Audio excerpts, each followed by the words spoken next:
તો આણંદના ભાલેજમાં રસ્તા અને પાર્કિંગ જેવી સામાન્ય બાબતે બે જૂથો વચ્ચે ભીષણ અથડામણ થઈ વિવાદ એટલો વકર્યો કે બંને પક્ષો ઘાતક શસ્ત્રો સાથે સામસામે આવી ગયા। તોફાની ટોળાએ પથ્થરમારો કરી મકાનોમાં તોડફોડ કરી હતી, જેમાં બારી દરવાજાના કાચના ભૂક્કા બોલાવી દીધા।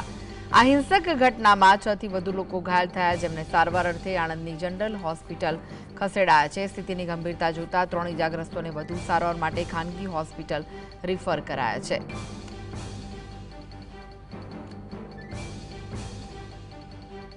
તો જે લોકો ઇજાગ્રસ્ત થયા છે તેમને ખાનગી હોસ્પિટલમાં રિફર કરાયા છે।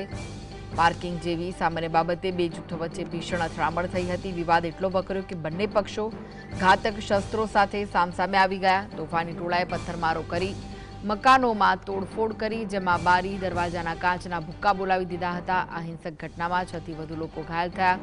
સારવાર અર્થે જેમને આણંદની જનરલ હોસ્પિટલમાં ખસેડાયા છે।